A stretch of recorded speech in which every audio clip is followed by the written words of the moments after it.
Welcome, everyone. I'm Mariquita Solis, the live stream host of all-creatures.org. All-creatures.org was founded in 1998 and is a leading resource for faith-based animal rights veganism. Led by our executive director, Tams Nicholson, we provide free resources for people seeking to live compassionately towards all creatures. Our extensive library includes vegan sermons and commentaries, animal rights strategies, action alerts, events, and works by various vegan authors. We also sponsor websites for animal rights organizations. Our mission is to unite compassionate individuals worldwide who honor the dignity of all creatures. Today, we're very honored to welcome Krishna Gandhi. Krishna is the CEO and founder of Simon, Simon, Psimonix. Psimonix, and she's a leader in the neuroscience and ethical innovation. Since 2012, she has been a dedicated advocate for veganism, inspired by the profound realization of systemic animal cruelty and its effects on individual well-being and the planet as a whole. Her spiritual journey has deepened her understanding of the environmental and societal changes we face today, motivating her to champion choices rooted in compassion, sustainability with respect to consciousness. Through Simonix, Krishna is pioneering now I can't say the next word. PsiSense. PsiSense. PsiSense, a revolutionary non-invasive hormone screening tool using brainwaves designed to bridge the connection between mind and body. With a strong focus on awareness and mindfulness, she believes that healing begins with reconnecting to nature, ourselves, and the world around us.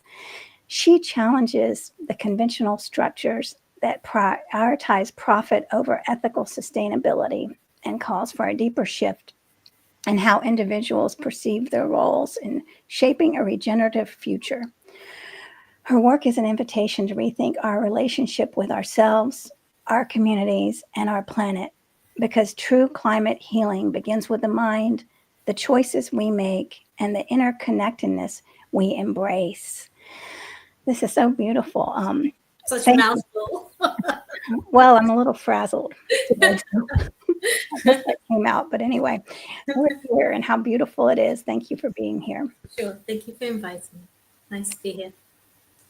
Yeah, and I was very honored to meet you at VCOP a few weeks ago. Well, and we also talked before that, and your work is so powerful. I thought we've got to have you on All Creatures. So that's what happened. So tell me, Krishna, a little bit about your vegan journey. When did you first learn about veganism?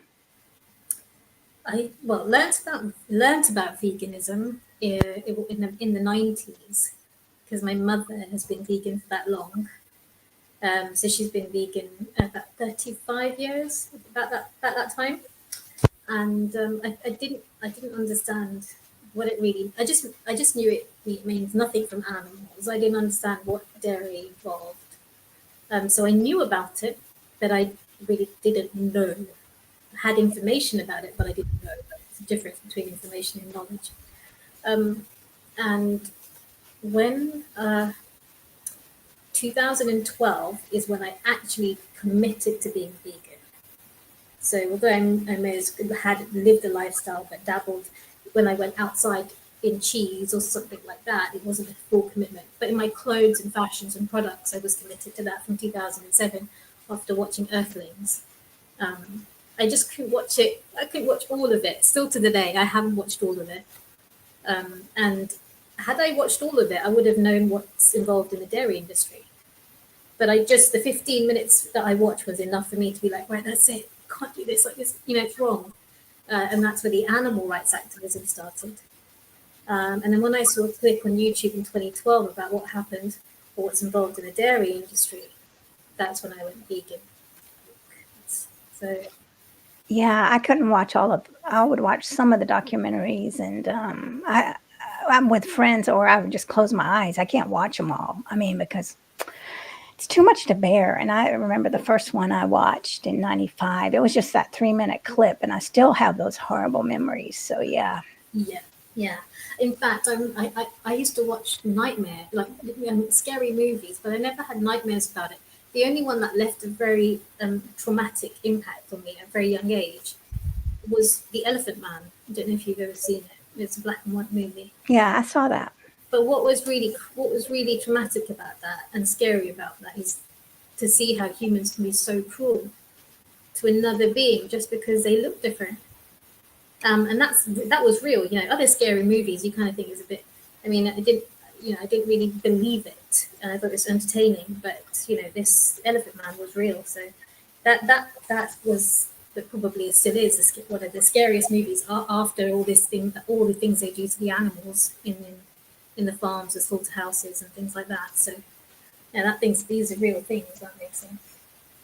Yeah, that is very sad. I mean, the way that people can treat others, and animals on our planet, this disregard, it's very cold and hurts. So I don't know. I mean, well, we have to thank God we have warm people that are very beautiful and doing so much for our planet and for the animals and for others. And thank goodness you're here. So You guys are here. You were here. Yeah, it's very comforting. I mean, you're saying that all creatures have been going since the 90s. I'm lucky to be in a household where my mother is vegan since the 90s, but she really was the only person I knew. It's great to know that effort, even for my mum to find out, has come from other people bringing that awareness. yeah, I mean, it's amazing when we think about people, I mean, for decades that have been doing this work and they didn't necessarily think of themselves as vegan, but yeah, that they've been paving the way for us today. So we have come a long way, and with your work, it's it's very inspiring. But so let me ask you just a couple questions. Like, if you saw someone who is really hurting about the animals and about the planet, what kind of advice would you offer that person that would be grieving and not knowing where to take a stand? Not knowing where to take a stand, but they were grieving. I mean, like maybe they said, I want to do something, but I'm so sad I can't do anything. There is, it's a process. So my reaction was anger, so people have different ways of dealing with it. So I guess if they're originally just taking in the information and then realizing what's happening and they're feeling really low about it, that's going to hit people in different ways because that's a real thing. And it can elicit like a response where this warrior spirit that comes out, that you're going to do something and fix it. That's me. There's some people who would kind of absorb the grief in themselves, and then they'll just feel it and keep feeling it, and it just it sucks up their energy. So it's like the energy is not being utilized to do something with it. But I would just say, yeah, feel that grief, recognize it, and observe that where that grief is, and watch it. Because if we take a step back from the sensation of what we're feeling, then we can then manage that. We can manage that space better, and then we can think about what we want to do with ourselves, our energy, our time, instead of it being consuming our entire being. But it is a process, and so the first stage would be, yes, of course, you should feel it, feel something. Quite rightly, it's if you don't, that's the problem. So yes, feel something. It may take some time to process it, and it may, zap the energy. I would say allow it to take it, sleep on it, let it take time it needs to take to resolve it. Give yourself the time, watch it, and then put yourself into action to do something about it. Yeah, that's very good advice. Processing time and allowing things to just kind of see where they sit, and not thinking, oh, well, I have to know everything right now. I just got this information, and feel like I have to do something with it, but just to allow yourself to sit and see what happens, after some time, and allow yourself to feel those feelings. That's very good advice. Well, I want to say hi to JJ, who's here. So thanks for joining us. She says sometimes you see enough to change you. Yeah, you don't have to watch all of the documentary. Just a little bit is enough sometimes. But let us know who else is watching. And so tell us about your company and how that began. I mean, you're very young and you're already on the ball. How did that start? With the company, that was independent of veganism. But veganism took that, it just kind of aligned and it all kind of came together. So, it just, how that came about was in 1999, around 2000. In university, having fun, not really being very serious, but I'm still a seeker through these, experiences, because you're free, you're doing what you want to do, so you're exploring, but I've always been a thinker. Anyway, so even with the experiences that I was undergoing, it was still an experience, again, an observatory experience. And this theme will keep coming back about this observation, because it comes back to identity and about who we are and the awareness of it. And this is why that kind of that's how it chimes into the advice. But in university, there was a particular government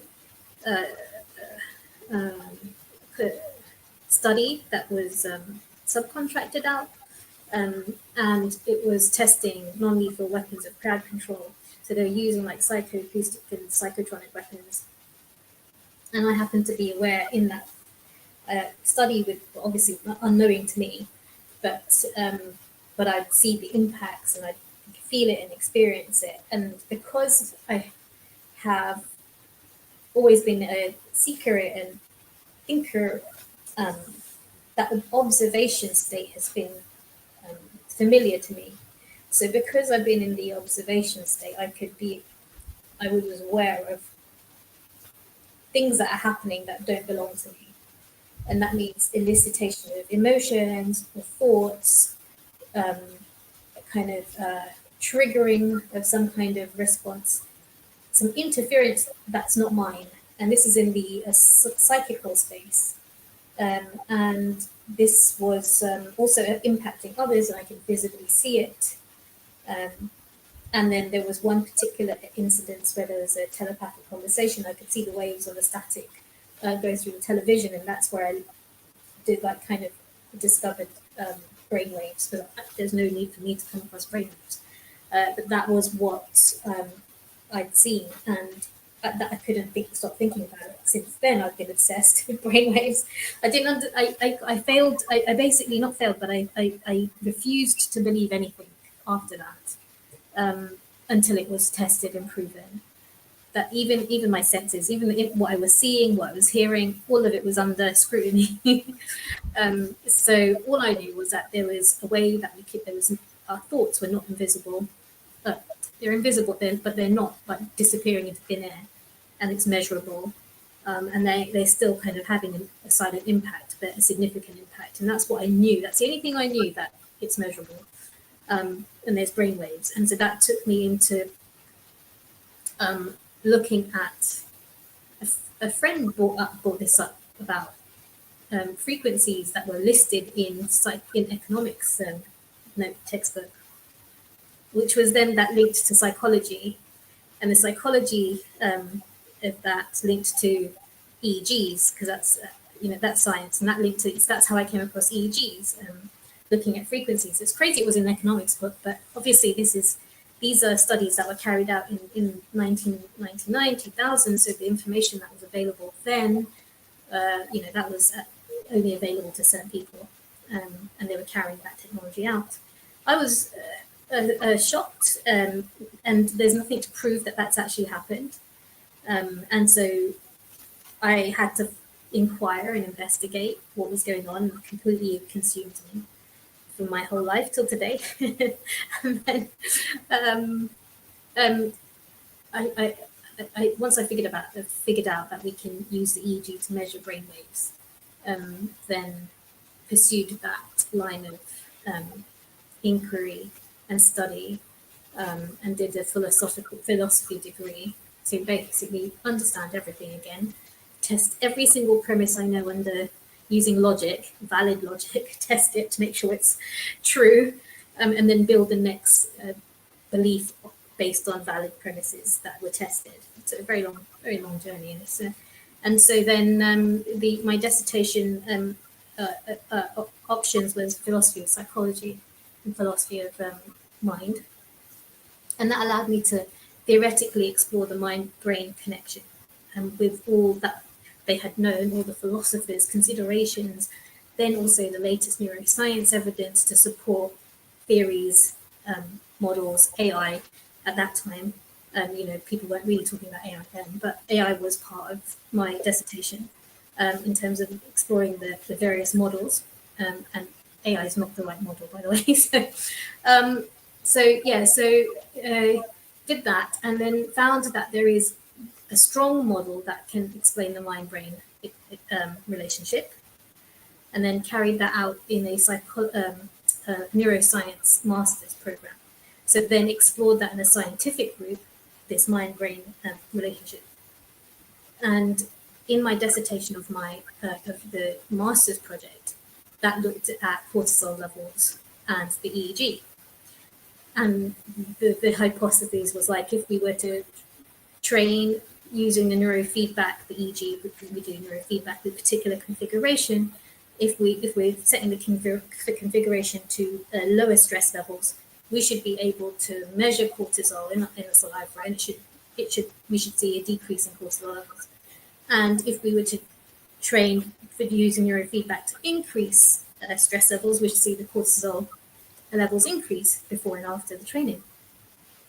I didn't see that because the protocol is wrong for the training.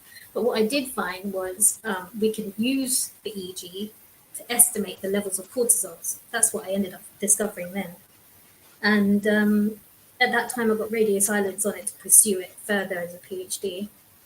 So I put it in the patent, and that got granted. And that patent caught the attention of a few people. And then I got nominated for an award, and then that kind of set me up to set up as a company in 2013. And 2015, I went full time and carried out larger studies, got pre-seed, and been bootstrapped up until now. So now we're actually raising funds to scale and make this. But we want to do this in the right infrastructure with the right people, in responsible people, because this information, given that it was known, was not utilized properly.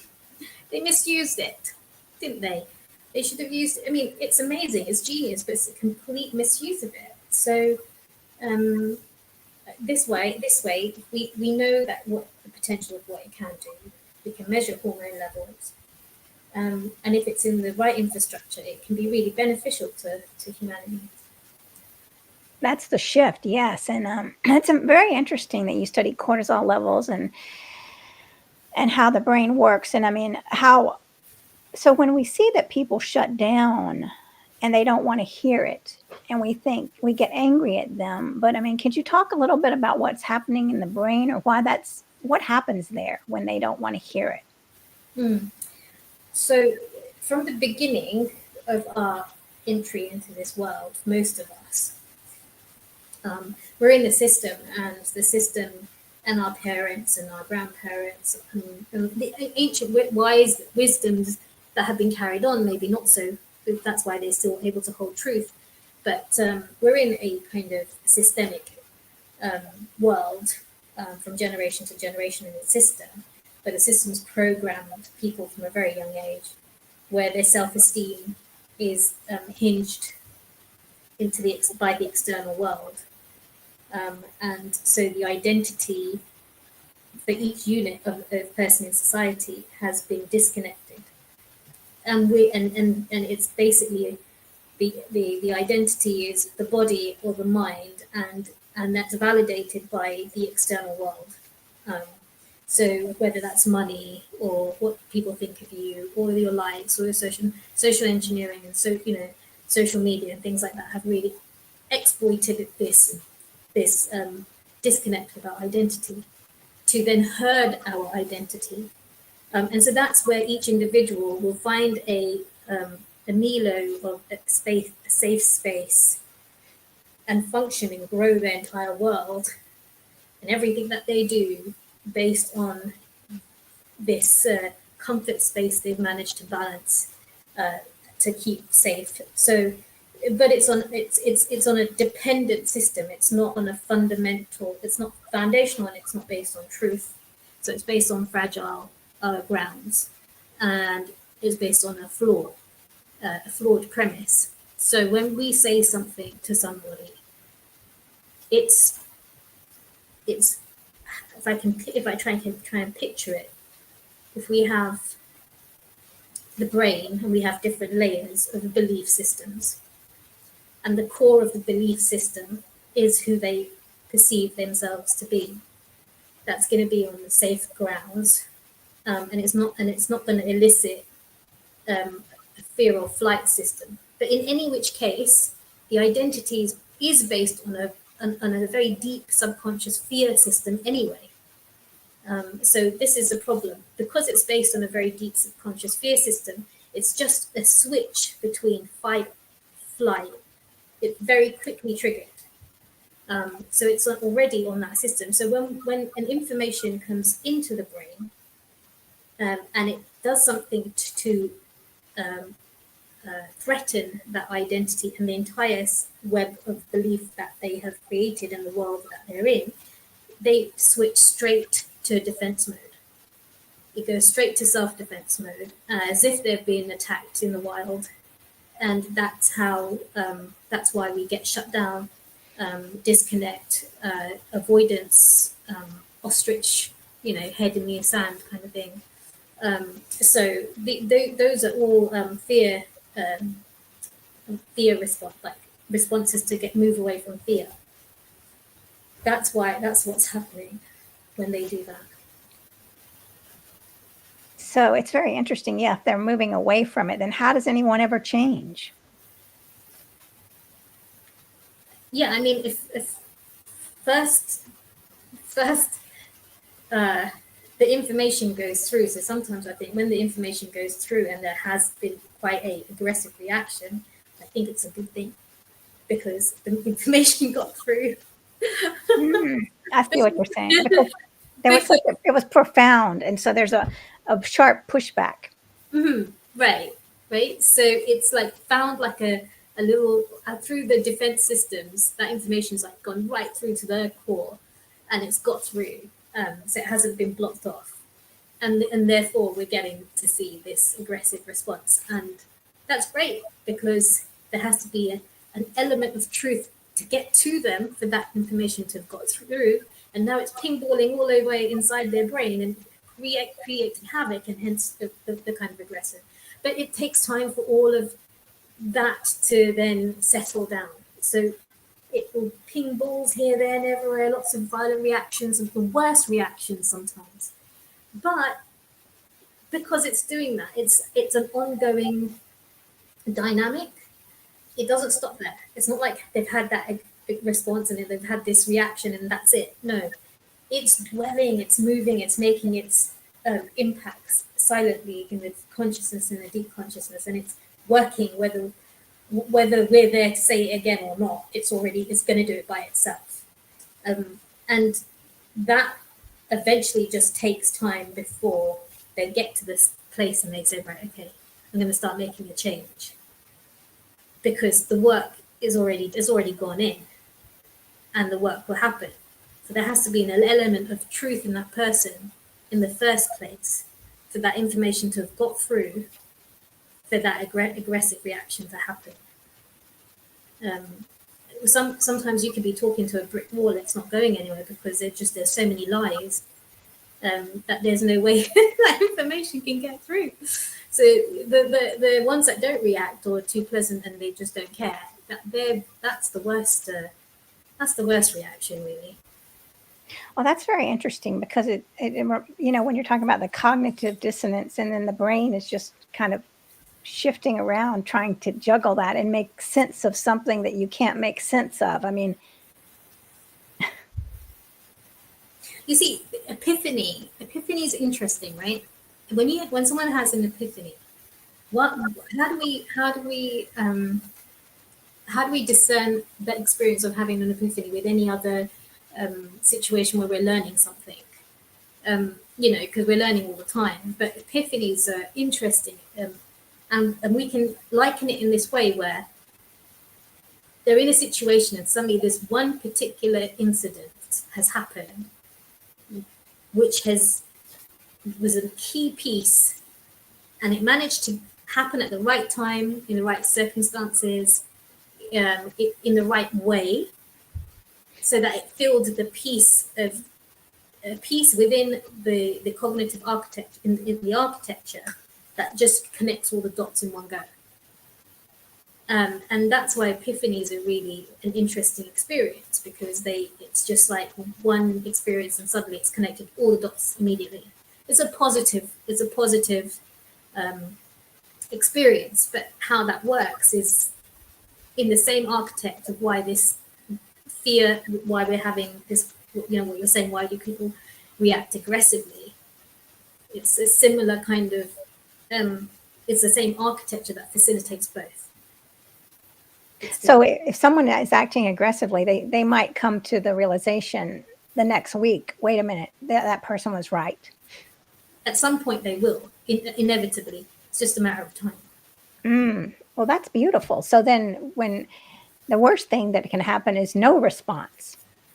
Yeah, it hasn't got through. Well, that's very interesting.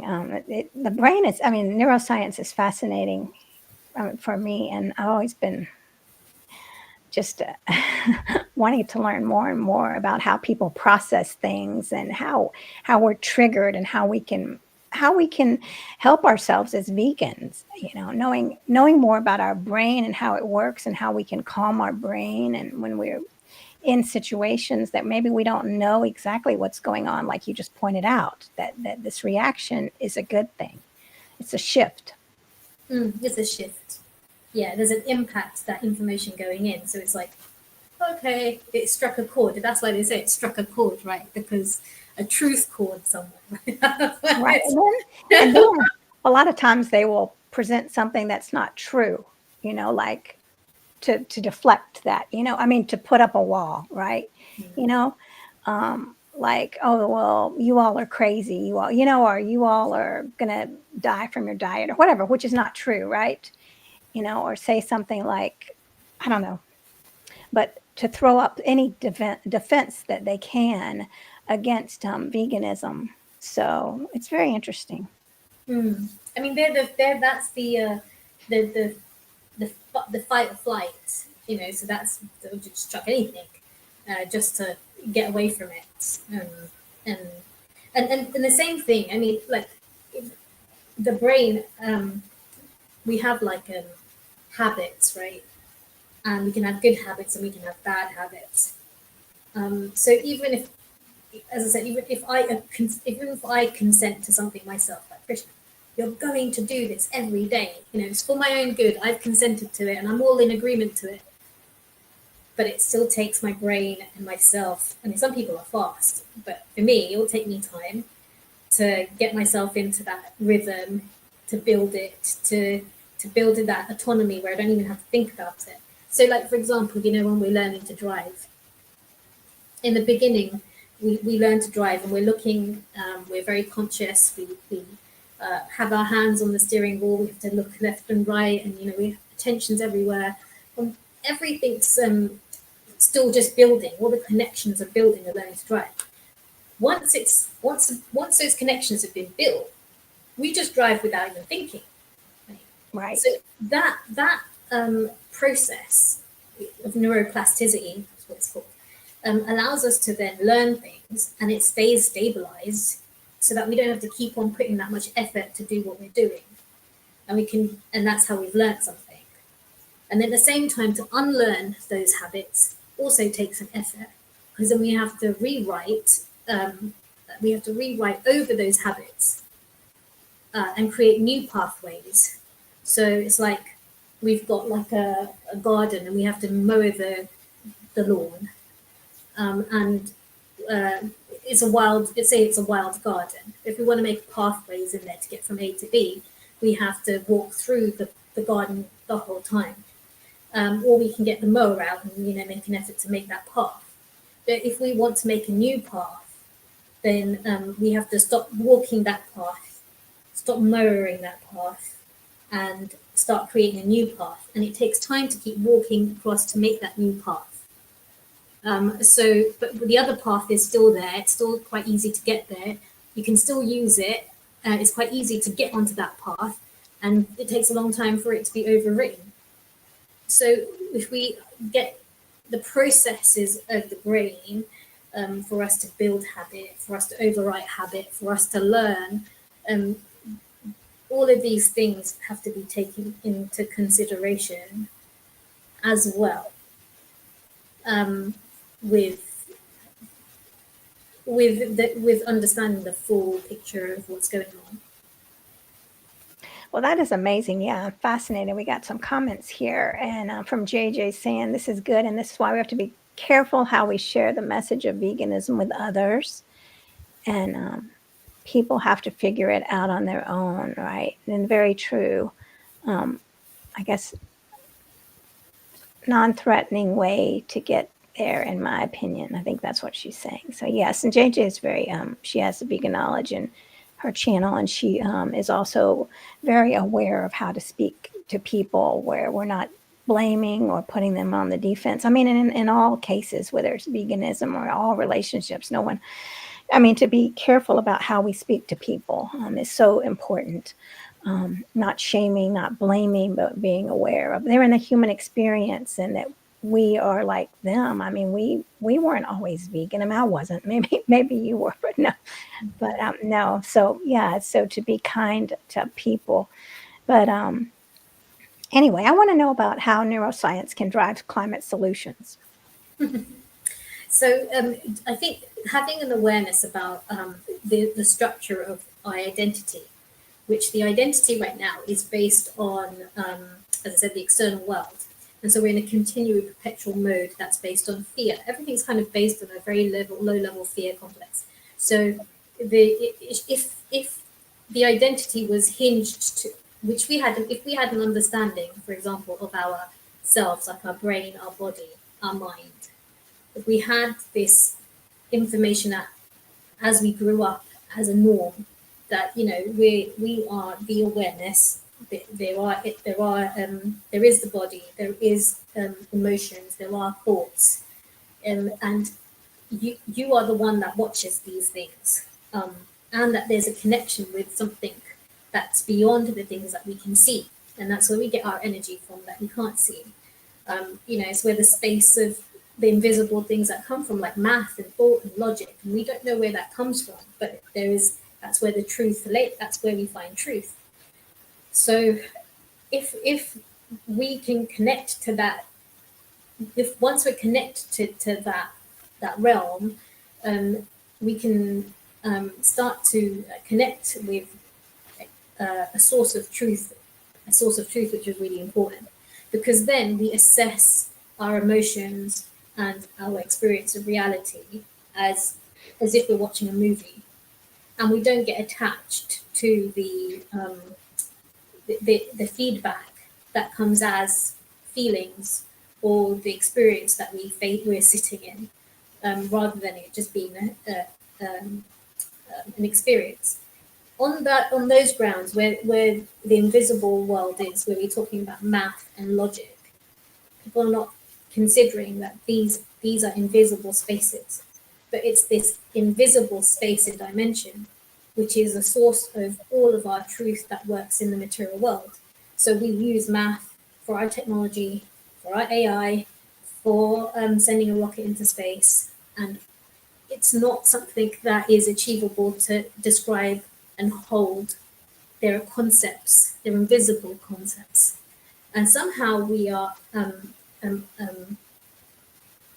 accessing this invisible dimension of a non-language and expressing it in language, and then expressing it in the living world and inventions and things like that.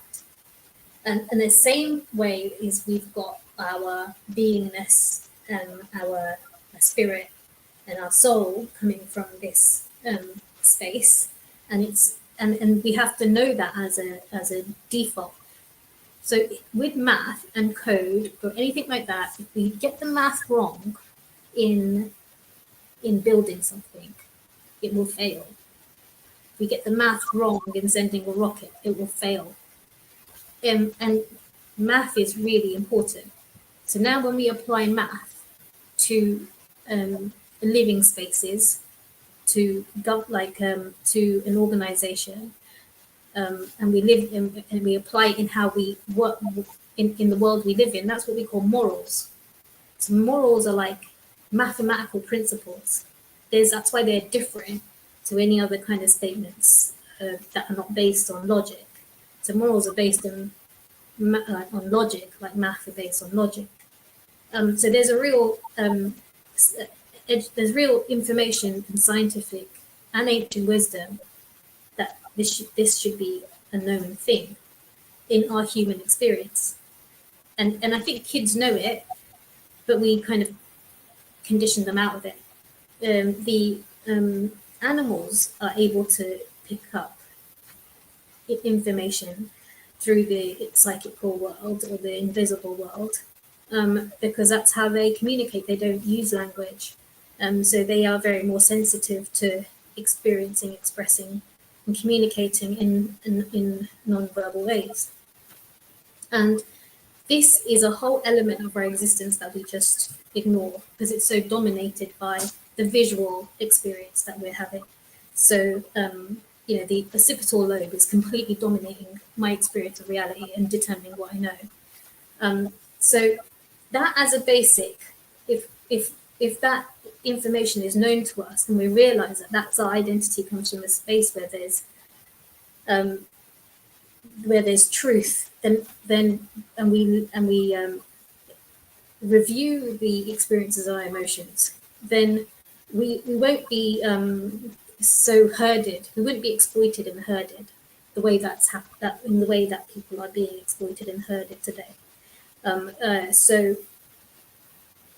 I'm going to try. It's a very difficult thing to show, to explain in words, but say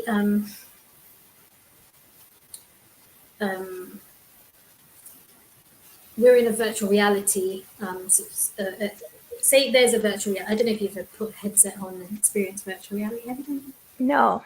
Well, you can know before you put the headset on that you're sitting on the chair and you're sitting in this room and that's exactly where you are.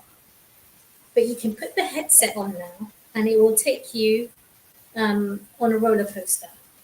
Okay, and you think you're moving, it's going right to the top and you're going all the way down, and it will literally increase our physiology and we'll react as if we're on a roller coaster.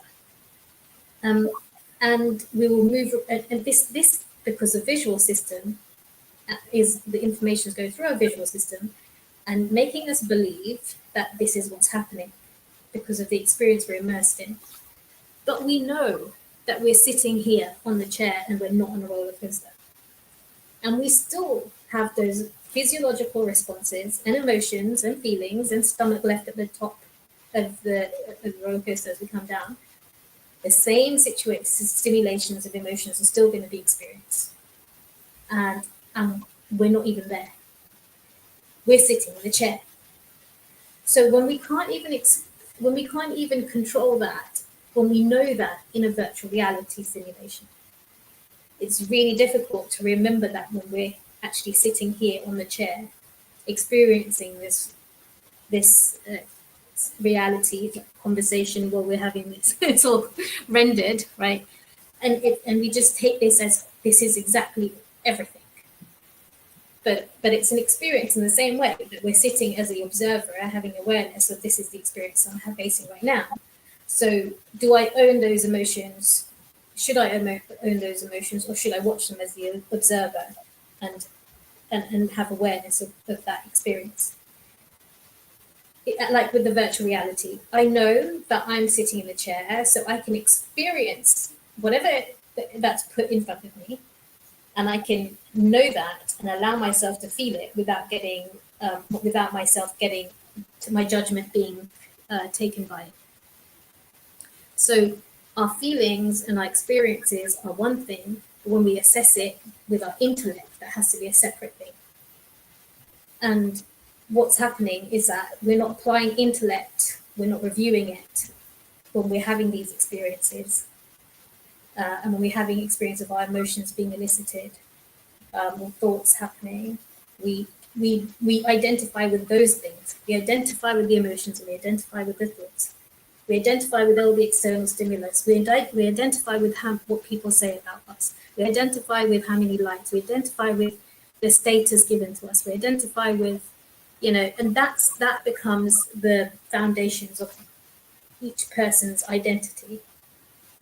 And so therefore that identity on which it's based can be exploited by the external world. And everyone's then chasing this validation constantly. And as long as they are safe in their on their base identity of who they are, where they're situated, they're okay. But this is why the consumption is happening, because there's a constant need to find that validation, because the identity is dependent on it. So there's constant need for acquiring, accumulation, how we consume, where we go out, how do we connect with somebody, how do we relate with somebody, what dinner do we have, and which restaurants have we gone to, what's our lifestyle, how much money, these are the things that end up becoming the things that person needs to feel relevant, because that's what the external world has made a milestone of. So that's who their identity is. They're trying to get that validation from whichever the outside world is saying. But there's a technical reason for why they do that, and that's because it's disconnected with the true identity. So there's no. It ends up becoming an action reaction, and there's no observer involved in that loop. And because there's no observer awareness involved in that loop, it's just action reaction. There's no information coming in, review process. What do I want to do with that? And then act. So the sovereignty of that person isn't existing in its full. That means they're not even sovereign. Most people like zombie life because of this action reaction thing. So they're completely herded that way. But we need to bring the they need to realize they're the awareness, they're the observer, and they need to review this information and then choose to act, because that's their agency. That's truly their agency. But people's agency is not even in full effect. So they're not self-aware. No, they're not self-aware. And so where does this start out in childhood then, that there's no self-awareness? I mean, how can you, if you had a little child and you wanted them to really learn about self-awareness, how would that play out in tangible form? Well, I suppose when they're exploring and they're discovering things and just in their natural state, let them be that without boxing it and conditioning it at such a very early age, because that's their purest state that they're going to be in. But at the moment, what's happening is that babies are in their stomach and there's conditioning happening in the mother's womb. So babies are coming out with preconditions as well. So eyes wide open. Before they used to take like a few weeks before their eyes would open, and now babies are born with their eyes wide open. And social media, of course, is a problem, because kids are exposed to the social media already. All that Wi-Fi and electromagnetic invisible programming that's happening is the worst thing as well. So it restricts in the psychic and psychological subtle space abilities. But yeah, how would that look like? I mean, there's a lot of people I know that are sending their kids to Vipassana, which is like a meditation to become self-aware, to maintain that purity that they already have, and to build on it. Or that, there's a lot of off-grid spaces, people moving and moving off-grid, homeschooling. The way that they share how they spend their time is amazing, and not less academic either. So they have a much more much more richness in their experiences, what they do and the way they think and how they use their time. Right. And there is that movement happening. Well, good. I mean, we need to be more self-aware. I mean, when we're just walking around like zombies without any consideration for the planet or for animals or for other people, just it's so detrimental. We all suffer. Exactly. And that's what's happening, isn't it? Like this wheel of consumption is what's creating a needless acquisition and purchasing, and mainly just to show each other. It's, would we even buy it? Would we even care to have half the things we have if there's nobody there to show it? I mean, if there's no one there to look at it and say, oh, that really looks nice, do we really bother? Would we wake up in the morning and wear the jewelry that we, I'm just saying, there's nothing wrong in having wealth. There's nothing wrong in it. But is it being used in the right way? Is it costing the planet? Is it hurting somebody? Is it down the line that there's an industry that is exploiting others? And that's what we need to be mindful of. Like, why are we consuming to the point of it being exploitatory, and there's death at the end of that? I mean, that's so extreme. That's the most extreme thing I think anyone could say. So when people call vegans extreme, I find that really bizarre, because I'm like, wait a minute, but you're just consuming because you feel like it, and that's because you feel like it, so you're going to kill. And you're saying that I'm extreme. Like, it doesn't make any sense. You're extreme for your desires, right? So I think those desires are not even rational. I think that comes from insecurity. So the more of that I see, honestly, I just think the more of this money showing thing and animal consumption, and I just think I have to feel I sympathize with the person, because they're so lost. They don't even know what they're doing. And that's where a lot of people are at the moment, and that's leading to this climate issue, where the earth is trying to tell us that we're going the wrong way. And we've got all these signals and no one's listening. It's just like our health issues. Well, our health issues, people are not realizing our health issues are just alarm systems telling us to change, because we're here and it's to move us to higher consciousness. But we're not listening. We've lost our sensitivity to the subtle messaging. So we're not hearing what the universe is saying. And then we're not listening, and then people are ending up having health issues. And the thing is, with all the comfort in the world that we see, how do people still have so many health and mental health issues? Like, it doesn't make any sense. So obviously we're not doing something right. The body's saying so, the mind's saying so. It's telling us we're not doing something right. It's telling us we need to change. We're not listening. And now that accumulation of that kind of behavior is showing on a planetary level. So now we're having feedback from the planet to tell us, guys, we need to change.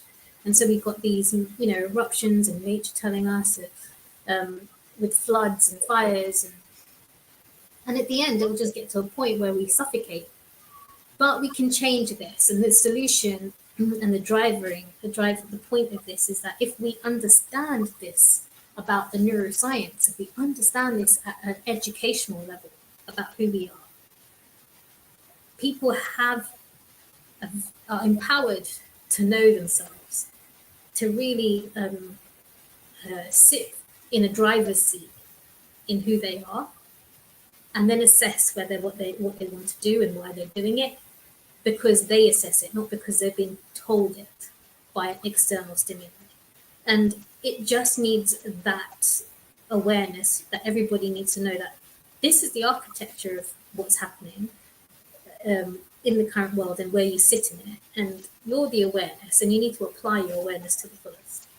And the value is in each person. Now, this one can say, oh, that's very theoretical. Yeah, you could say it's very theoretical, but actually, I have had direct experience with this. This is also another thing, because I've had a direct experience through the Vipassana meditation technique, where I could firsthand realize this dynamics of the mind, brain, and the soul. But in saying that, that's still something that I'm saying. We want to say, how does this awareness actually make a difference in the world? Well, there was a movement that has been implementing this truth by bringing awareness to each person, and saying that you are awareness, and your identity is tied with a divine source, and that's how you get your energy. I hope, and this is a massive movement that's happened offline and silently across the world. And what happened is that the teacher, I'd say Shastri, or we call Dada, his older brother, he's called Bandaran Shastri Atule. He had gone to the villages, and where there was a lot of violence, there was a lot of murder, a lot of swearing. There were fishermen that would earn their living through fishing. That was the only skill that they had.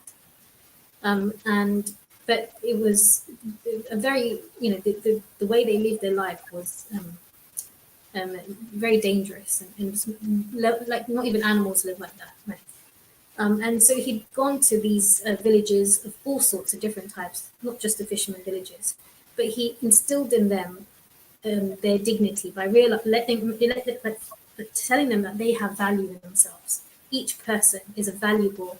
The value is in each individual.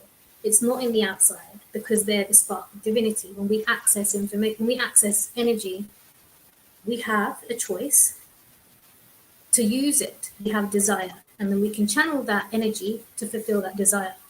Money can't do that, right? Money can reward it, but it can't make that thing happen. The only thing that can make it happen is if we apply ourselves to make something happen. So what they understood of that about themselves, and the entire villages reformed. People in the villages reformed, and they understood that because they are bounded by the same energy, the same divine energy, that's their relationship with each other and with the world. And that became the way in which they started to live and work. And so they had a rota system where they'd go out once a day or month, something like that, where they'd take a fishing boat out to fish. And this boat was made by everybody in the village, so it was like the village's fishing boat. And they'd all get on there and they'd go and fish, and then they'd take the money from that and they'll sell it, and they'll get the money and they'll distribute it to whoever needs it.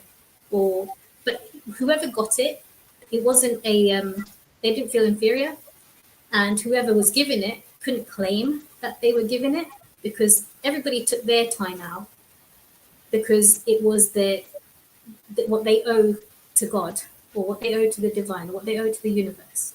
So they have to give that much time and efficiency to serve the universe. So everybody goes and gives back to what they need to do, apply their efficiency, whatever they get for that time, it's back, it's the universe's. And so when they give it where they need to go, it's given by the universe. In this way, they uplifted the entire village, and they basically made roads. They had education system. They stopped the killing and the swearing, and the drinking and the murdering, and to the point where they thought, hang on a minute, do we really need to make a living to fish, to kill? And so they decided we don't want to do that, and they changed their profession. And they went and then sent this message to other people in other villages, and they created this silent revolution where they transformed the entire villages. Now, this was just with the fishing. They did this with farming. They did this with trees. They did this with so many other grown vegetables and so many things. And whilst they did that, they were uplifting their lifestyles without intervention of any other outside source. And what they were doing were creating impersonal wealth. And this impersonal wealth is what allowed this socioeconomic political impact to happen. And the impersonal wealth is because they realize their identity to the divine. So this is how it's worked, and it's been going on, and it's been independent, and there's no digital reliance. It's completely offline. It's happening. It happens all the time, and the only way people know about it or connect with each other is when they meet in person. So there's a weekly meet across the world that they meet in person, and then there's other activities that happen because of word of mouth, and there's millions of people doing it. So in terms of how does that look like, that is what that truth of realizing the identity looks like. But it is important for that premise to be remembered. And if it's not remembered, then it'll collapse. And it'll go back to the same fear-based mechanism. And so as long as that identity is there, that connection, then information can go in and it can be independently and objectively reviewed. And that's why they left fishing. Because they got the big picture. I mean, that they saw the whole connection. Right. They could see what they were doing. Their identification was fishermen, but they got a chance to bring self-awareness. And they look at themselves like, what are we doing? Like, do we need to do it this way? And then they decide, no, we don't need to do that. But you can only get like that when you're not attached to the thing that you're doing. If your identity is not in the thing that you're doing, and it's just attached to truth, then if it's attached to truth and your identity is truth, then you're happy to move anywhere as long as it's in line with truth. That's very powerful. Yes. And yeah. And that's connected to all of the universe. Right. So you're happy. You don't care. You don't care if you have to change because you're like we're connected to truth. That's the only place that we're attached to, right? And so that's how we empower ourselves. Like that's how we free ourselves. Otherwise, we're bounded to one thing. We get limited if we have our identity pinned to anything but the truth. Yeah, that's very powerful and it's very freeing. And we can be and do whatever we want when we're not so attached to this is who I am. I mean, I'm in this box, right? But who I am is part of a universe and I'm not in a box. And that's the identity, because the identity is not limited. It's the universe. That's the thing. Yeah.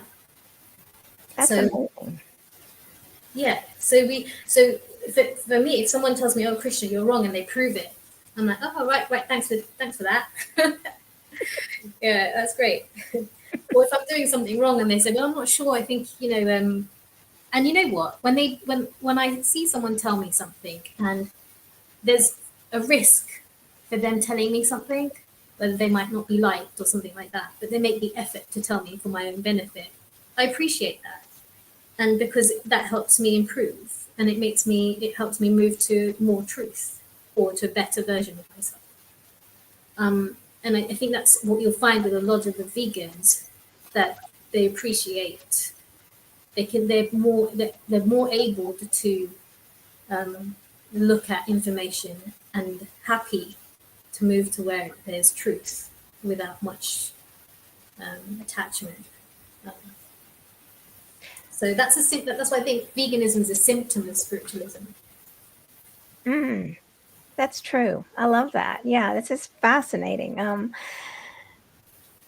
Well, you're right. I don't know what you just said, but it was like shocked me. It shocked me so much. I just left. It was I have to go back and watch this video a few times. But but yes, I think this all makes sense. I mean, that vegans were able to have that somehow that hit and penetrate us, right? That, like you're saying, right?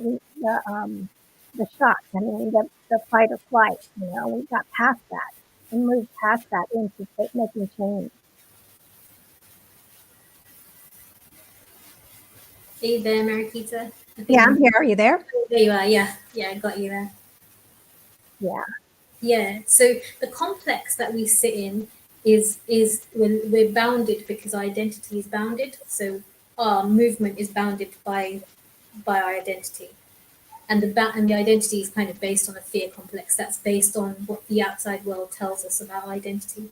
But when we connect to the universe, then we're limitless. That's beautiful. Oh my gosh, yes. That's everything that I work with.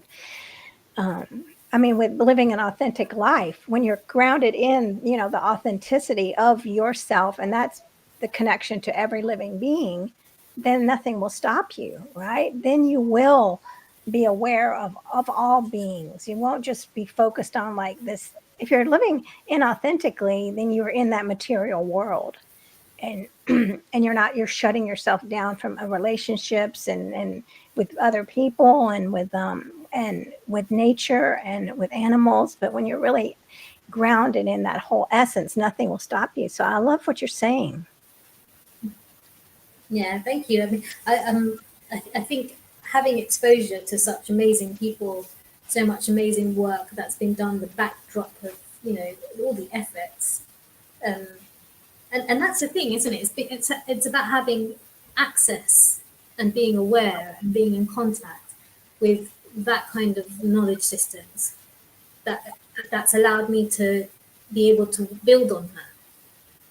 And that's a generational thing. See, so if that information wasn't available to me, then what would I be able to build on?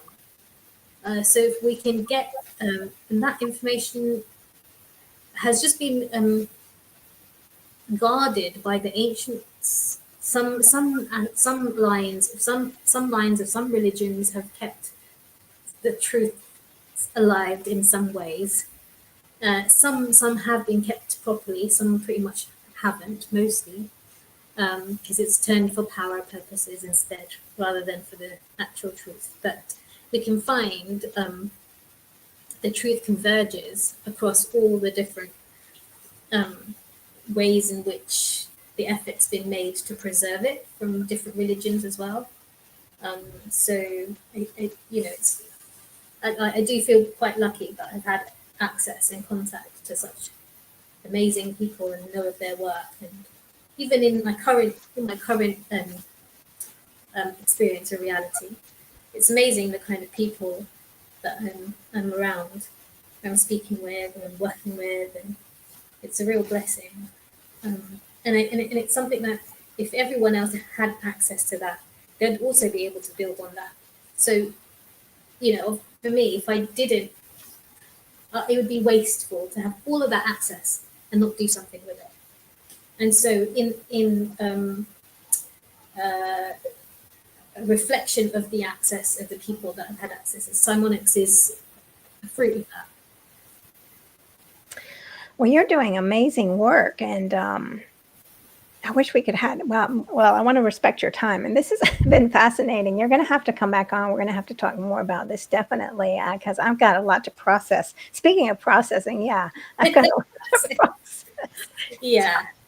So I'm going to go back and look at it, and definitely, and also everyone remember to please go to www.all-creatures.org to make a one-time or recurring donation to help support this program. And definitely tell us your website. Where can people find you, Krishna? www.psi, that is MONIX, Monix, which is harmonics, so Psimonix.com. That's PSIMONIX.com. All right. And are you on social media? I am. So it's at Psimonix on Instagram, LinkedIn, X, YouTube, and it's PsiSense, which is PSISENSE, on Instagram. Wonderful. And I've put the links should be in the description, y'all. So thank you so much for this. And thank you, JJ, and everyone that's been watching behind the scenes. We really appreciate this informative and this amazing conversation that I'll be processing for days. Yeah. I mean, there is, I think, an art in kind of delivering things that would actually get through. And that's something I could work on for sure. So.